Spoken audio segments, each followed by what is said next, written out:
Around 3100 BC in ancient Egypt, nobles often built trapezoid-shaped mud brick houses to honor their parents and ancestors. Whenever someone passed away, they dug a vertical shaft down from the roof and enlarged the bottom to create a burial chamber. Then they lowered the wrapped-up deceased through the shaft into the chamber. After that, they refilled the shaft with dirt and rubble to prevent thieves from breaking in. This was the early Egyptian mastaba. But pharaohs' embodiments of power needed more rooms to store their belongings for the afterlife. To avoid tomb robbery, they needed larger mastabas to cover the underground chambers. But the pharaoh still felt it wasn't safe enough. So he ordered craftsmen to stack even more mastaba layers upward. But this made the structure too tall. Now they could no longer lower the pharaoh vertically into his tomb. So the craftsmen connected a long, distant passageway leading all the way to the burial chamber. Inside the passage, they installed multiple sliding block trapdoors to block intruders. Congratulations, you just witnessed the birth of Egypt's first pyramid, the Step Pyramid of Djoser.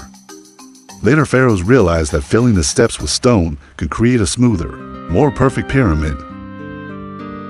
But a 54-degree slope made the pyramid unstable once it reached halfway up.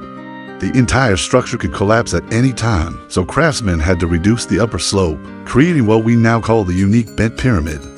A century later, the famous pharaoh KHUFU learned from all his predecessors and optimized the angle to about 51 degrees, using the 0.3 million massive stone blocks.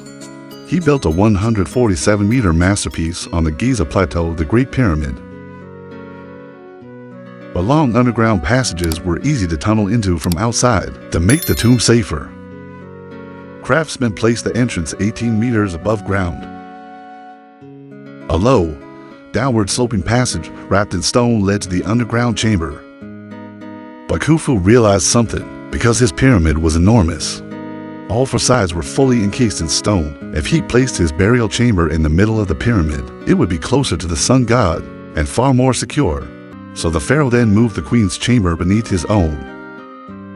Finally, to allow easier movement between the upper and lower spaces, they added a vertical shaft connecting the rising and descending passages. And congratulations again!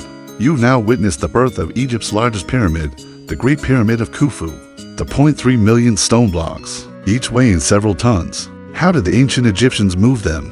A base with only 2 centimeters of error, aligned perfectly to the 4 cardinal directions. How did the ancient Egyptians achieve such precision? So, was the Great Pyramid truly built by the ancient Egyptians? Like and subscribe to the channel so we have 100,000 of the smartest people in the world.